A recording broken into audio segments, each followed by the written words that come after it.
अच्छे से लिखना, भारत के महान्यायवादी, भारत के महान्यायवादी, न्यायवादी कौन होते हैं ये हमको समझना है। Attorney general of India, AGI कह सकते हैं, हाँ या ना? बिल्कुल बोल सकते हैं। देखो, आप अक्सर पॉलिटी में ये चीज पढ़ते होगे, जो हम ध्यान देते हैं, तो आपने कई बार देखा होगा, जैसे मैं आपसे प्रश्न पूछूंगा, मेनका गांधी बनाम भारत सरकार मामला किस वर्ष का है? या मैं आपसे बोलूं, मिनर्वा मिल्स बनाम भारत सरकार मामला किस वर्ष का है? तो आप कहेंगे मेनका गांधी बनाम भारत सरकार 1978, मिनर्वा मिल्स बनाम भारत सरकार 1980। तो जब हम शब्द का यूज कर रहे हैं बनाम भारत सरकार, यानी कि वर्सेज गवर्नमेंट ऑफ इंडिया, तो सीधी सी बात है कि कोई ऐसा मुकदमा या कभी ना कभी कोई ऐसा केस हुआ जो भारत सरकार के खिलाफ था, तो जिसने मुकदमा किया है तो वो अपना पक्ष भी रखता होगा न्यायालय में, तो उसकी तरफ से एक एडवोकेट होता होगा।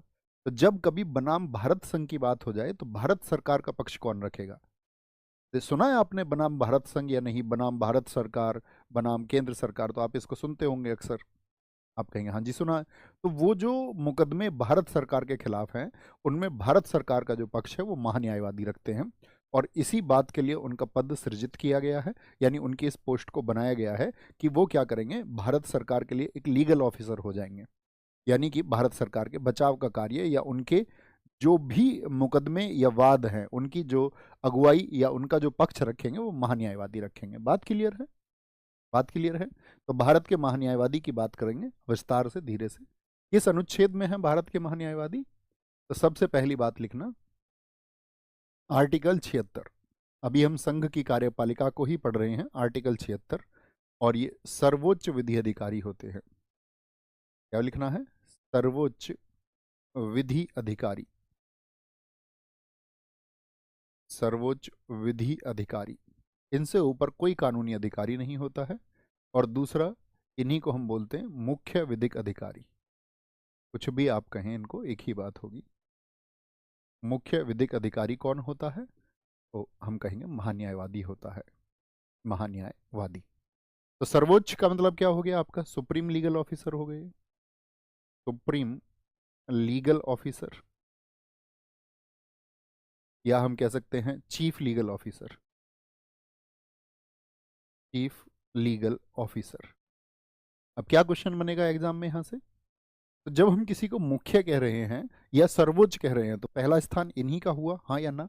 तो आप कहेंगे, कभी भी आपसे प्रश्न बनेगा कि भारत के प्रथम कानूनी अधिकारी कौन होते हैं, या भारत के आपसे पूछ ले इस तरह से, प्रथम जो आपका लीगल ऑफिसर हम कह सकते हैं इनको, या बोल दे सर्वोच्च कानूनी अधिकारी कौन होंगे या मुख्य कानूनी अधिकारी कौन होंगे, तो हमारा आंसर होगा कौन? तो आप कहीं किनारे पर लिख लेना, कभी कंफ्यूज नहीं होना। इनको पहले कानूनी अधिकारी बोला जाता है, क्योंकि क्वेश्चन ये भी बनता है कि दूसरे कानूनी अधिकारी कौन है, वो आगे जानोगे आप कि वो सॉलिसिटर जनरल होते हैं। ये पहले कानूनी अधिकारी हैं, फर्स्ट लीगल ऑफिसर भी आप इनको कह सकते हैं। ओके। दूसरी बात, सर्वोच्च कानूनी अधिकारी होंगे। ये पद लिया कहाँ से गया है? ब्रिटेन से, ब्रिटेन से प्रेरित है। अभी भी क्वेश्चन बने, महान्यायवादी पद कहाँ से है? Inspired by Britain, inspired by Britain. क्योंकि आप सबको पता होना चाहिए कि भारत ने ब्रिटेन से मुख्यतः क्या लिया है? पार्लियामेंट्री सिस्टम लिया है, संसदात्मक व्यवस्था को हमने वहां से लिया है। लेकिन देखो अंतर क्या है, वो अंतर समझे थोड़ा ध्यान से। अंतर ये है दोस्त कि जैसे हमारे यहाँ दो सदन हैं, और हमारी जो संसद है वो कहाँ से प्रेरित है? संसदात्मक प्रणाली, पार्लियामेंट्री सिस्टम, वो ब्रिटेन की वेस्ट मिंस्टर प्रणाली से आपका संबंधित है। मैंने बताया उसी का मतलब, उसी से प्रेरित होकर हमारे यहाँ संसदात्मक प्रणाली ली गई है।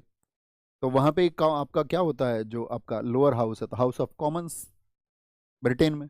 तो वहाँ पर क्या है कि वहाँ पर जो अटॉर्नी जनरल होता है ब्रिटेन में, वो हाउस ऑफ कॉमन्स का सदस्य होता है। लेकिन हम लोगों को हमेशा ध्यान रखना है कि हमारे यहाँ पर जो अटॉर्नी जनरल है, यानी हमारे यहाँ पर जो महान्यायवादी है, वो सदन का क्या सदस्य होता है? मेरा प्रश्न आपसे है, हाँ या ना? आप इस बारे में क्या समझते हैं? नए छात्रों से नहीं, पुराने छात्रों से मेरा प्रश्न है कि अटॉर्नी जनरल ऑफ इंडिया, यानी कि जो भारत के महान्यायवादी हैं, क्या वो सदन के आपका, या बोले लोकसभा या राज्यसभा, किसी के भी सदस्य आपका होते हैं? तो सबने कहा नो। तो बहुत अच्छी बात है कि वो सदस्य नहीं होते हैं, लेकिन ब्रिटेन में होते हैं, ये बात याद रख लेना, ब्रिटेन में वो होते हैं। ठीक है, तो ये तो महान्यायवादी के बारे में हो गया। अब उनकी नियुक्ति कैसे होगी, कैसे बनाया जाएगा उनको? नियुक्ति यानी कि अपॉइंटमेंट। नियुक्ति होगी राष्ट्रपति द्वारा। कौन करेंगे नियुक्ति? राष्ट्रपति द्वारा होगी। ठीक है, याद रख लेना, पीएम की सलाह पर होगी, प्रधानमंत्री साहब से सलाह ली जाएगी पीएम की सलाह पर। और छोटी सी बात वही कि ये राष्ट्रपति के क्या प्रसाद पर्यंत होते हैं? आप कहेंगे हाँ। यानी अपने पद पर कब तक बने रहेंगे? जब तक राष्ट्रपति साहब की, मतलब आपका बोले तो मतलब ऐसे समझ सकते हैं आप उसको कि उनका प्लेजर जब तक बना हुआ है, जब तक उनकी खुशी है, during the pleasure of president जिसको हम बोलते हैं। अपॉइंटमेंट किसके द्वारा होगा? किस आर्टिकल में बताया गया इनका अपॉइंटमेंट? कौन लोग बताएंगे? अपॉइंटमेंट होगा by president, by president on the advice of PM, on the advice of PM. और कब तक रहेंगे? कब तक रहेंगे? एडवाइस ऑफ पीएम, साफ लिख लेना थोड़ा, advice of PM during the pleasure of president, during the pleasure of president. तो इसका मतलब क्या हो गया? तो कभी भी मैं आपसे क्वेश्चन पूछूंगा कि आपका जो हमारे महान्यायवादी है उनका कार्यकाल कितना होता है, तो कितने वर्ष कार्यकाल का आप लिखेंगे, तो आपको हमेशा इस बात को ध्यान रखना है, प्रसाद पर्यंत का मतलब ही हुआ कि वो पूर्णकालिक नहीं होते हैं, फुल टर्म्स के लिए कभी नहीं होंगे, हो भी सकते हैं, जरूरी भी नहीं है कि हों, पूर्णकालिक नहीं होता। यानी कि आप ये नहीं कह सकते कि वो 5 वर्ष के लिए नहीं होता है, not for the full terms. कभी भी आप ये नहीं कह सकते हैं कि उनका कार्यकाल जो है not for the full terms. समझ पा रहे हैं मेरी बात, मैं क्या कह रहा हूँ?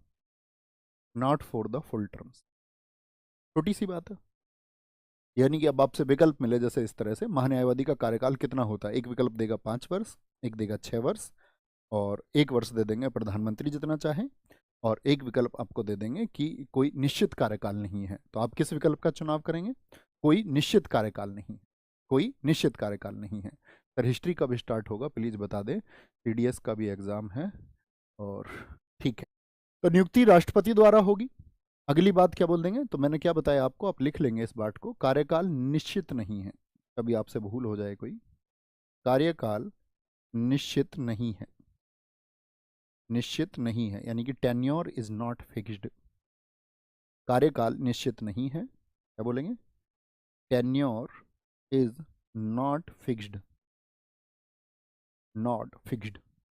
आगे आते हैं, टेन्योर इज नॉट फिक्स्ड यानी कार्यकाल निश्चित नहीं है। अब नियुक्ति तो हम समझ गए कि राष्ट्रपति साहब करेंगे, लेकिन कौन कौन बन सकते हैं? उनकी कुछ योग्यताएं तो होती होंगी, या किसी भी व्यक्ति को हम महान्यायवादी बना सकते हैं, तो उनकी क्वालिफिकेशंस क्या है? बड़ी महत्वपूर्ण बात है। क्वालिफिकेशंस ये कहा गया है कि जो सर्वोच्च न्यायालय के न्यायाधीश बनने के लिए योग्यताएं हों। अब सुप्रीम कोर्ट का न्यायाधीश बनने के लिए योग्यताएं क्या हैं? वो योग्यताएं हैं कि एक या आपका अधिक हाईकोर्ट में वो 5 वर्षों तक न्यायाधीश रहा हो, या फिर दूसरी बात यह है कि एक या अधिक हाईकोर्ट में वो 10 वर्षों तक अधिवक्ता रहा हो, यानी कि वकील रहा हो आपका। और एक ये है कि राष्ट्रपति की नज़र में वो विधिवेत्ता भी होना चाहिए, भारत का नागरिक हो। तो वही शर्तें कहाँ पर एप्लीकेबल हैं? महान्यायवादी के लिए, क्योंकि इसका काम भी कानून का काम है। ठीक है, भारत सरकार के संरक्षण का काम है कि भारत सरकार का पक्ष रखेगा। तो उतनी भर योग्यताएं इसकी बताई गई हैं। तो क्वालिफिकेशंस को नोट करेंगे एक बार, क्या बोलोगे? क्या योग्यताएं हैं? योग्यता, क्या क्या योग्यताएं हैं, अर्थात क्या क्या उसकी क्वालिफिकेशंस हैं? क्वालिफिकेशंस क्या बोला मैंने? पहली योग्यता होनी चाहिए कि वह भारत का नागरिक हो, should be a citizen of India. Bharat का नागरिक हो, यानी विदेशी कोई अधिकार प्राप्त नहीं है। बी ए सिटीजन, इतना लिख लिया करो सिर्फ, बी ए सिटीजन, इसी से आप समझ जाओगे, be a citizen of India या be a C O I. दूसरी बात क्या की गई है, क्या होना चाहिए आपका? अच्छा, पहले तो हमें उसी बात को लिखना है जो मैंने आपसे बोला, पहले तो ये लिखें इसमें, वो हमसे थोड़ी सी भूल हुई यहाँ पर। क्या बोला मैंने? जो बात मैंने आपको बताई थी कि योग्यताएं भारत का नागरिक होने से पहले हम छोटे से शब्दों में ये लिख सकते हैं ना कि सर्वोच्च न्यायालय के न्यायाधीश चुने जाने की योग्यता, और आसान हो जाएगा। सर्वोच्च, ऊपर लिख लेना भैया लाइन में, सर्वोच्च न्यायालय, थम्स अप करें जी, लिख लेंगे, कि न्यायाधीश चुने जाने की योग्यता, न्यायाधीश चुने जाने की योग्यता। इस बात की क्वालिफिकेशन चाहिए, क्या बोलेंगे? एलिजिबिलिटी टू बिकम ए जज इन सुप्रीम कोर्ट, एलिजिबिलिटी टू, कि हम अब कंपैरिजन कर सकते हैं। भैया आज जो है सर्दी कहाँ गई, ये उतार दूं मैं क्योंकि ये कमर ना अब गीली हो गई है पसीने से, रियली सॉरी, इसके बिना काम चलेगा नहीं। तो क्या बात मैंने आपसे कही, ये एलिजिबिलिटी टू बिकम ए जज इन सुप्रीम कोर्ट, और वो क्या है कि वो भारत सरकार के नागरिक हों। दूसरी बात क्या है यहाँ पर, दूसरी बात की गई है कि भारत सरकार के नागरिक होने के अलावा क्या कहा हमने, अब मतलब कि सर्वोच्च न्यायालय के न्यायाधीश चुने जाने के लिए क्या शर्त है, तो पहली शर्त तो ये होगी कि उच्च न्यायालय में, उच्च न्यायालय में 5 वर्ष तक न्यायाधीश हों, 5 वर्ष तक क्या हों, न्यायाधीश, ठीक है। यानी कि क्या बोल सकते, उच्च न्यायालय में 5 वर्ष तक न्यायाधीश, अर्थात जज इन हाई कोर्ट, HC लिख रहे हैं, हाई कोर्ट फॉर 5 ईयर्स, या तो ये हो, अथवा, अथवा का मतलब ही होता है इनमें से कोई एक, दोनों नहीं, अथवा का मतलब हो गया और। क्या शर्त दी गई है, शर्त है कि उच्च न्यायालय में, उच्च न्यायालय में 10 वर्ष तक, 10 वर्ष तक अधिवक्ता, कोई एक चीज पूरी हो जाए भाई, या तो आपका जज हो वो न्यायाधीश हो, या फिर दूसरा क्या हो कि वो 10 वर्ष तक अधिवक्ता हो। तो याद रख लेना, देखो अधिवक्ता क्योंकि जज से कम मायने में अनुभव होता है, अनुभव तो ज़्यादा भी हो सकता है, लेकिन एक आपका अगर बोले तो जूनियर पोस्ट है जज के मुकाबले, तो जज के लिए कम आपका कितना एक्सपीरियंस चाहिए, कम, और अधिवक्ता यानी एडवोकेट के लिए ज़्यादा। तो क्या कह सकते हैं, advocate in high court, advocate in high court for 10 years, ठीक है। और फोर्थ वन क्या है, राष्ट्रपति की नज़र में एक विधिवेत्ता हो, और राष्ट्रपति की नज़र में एक विधिवेत्ता, विधिवेत्ता का मतलब होता है विधि का जानकार, कानून का जानकार। जैसे आप एक शब्द सुनते होंगे भूगोलवेत्ता, तो भूगोलवेत्ता शब्द का अर्थ ही क्या होता है कि जो भूगोल का जानकार है, ठीक है, ठीक है, मतलब कि आपका या किसी भी विषय का, हम वेत्ता का मतलब होता है कि उसको वो एक अच्छी परख रखता है, उसकी एक अच्छी जानकारी रखता है। तो ऐसे ही राष्ट्रपति की नज़र में एक विधिवेत्ता हो, be a jurist, be a jurist in the eyes of president, eyes of president, ठीक है, वो इसको विधि का जानकार भी समझते हो। तो नियुक्ति समझ गए, नियुक्ति राष्ट्रपति साहब करेंगे, लेकिन राष्ट्रपति साहब जब नियुक्ति करेंगे तो उसके लिए कुछ स्टैंडर्ड्स हैं, कि वो स्टैंडर्ड क्या है कि वो सुप्रीम कोर्ट का न्यायाधीश बनने की योग्यता रखता हो। और सुप्रीम कोर्ट का न्यायाधीश बनने की योग्यताएं क्या है कि भारत का नागरिक हो, किसी हाई कोर्ट में। अब देखो यहाँ पर एक कंफ्यूजन कई दोस्तों को हो जाता है, जब हम बोलते हैं उच्च न्यायालय में 5 वर्ष में 5 वर्ष तक न्यायाधीश, तो इसमें एक शर्त मुझे बताना, मान के चलो कि दिल्ली हाई कोर्ट में उस व्यक्ति ने वो 3 साल जज रहा है दिल्ली हाई कोर्ट में, ठीक है, दिल्ली हाई कोर्ट, या फिर Allahabad high court, Allahabad high court में वो आपका 2 वर्ष जज रहा है, तो इसके कुल 5 वर्ष माने जाएंगे या नहीं, ये बात है, बताइए एक बात।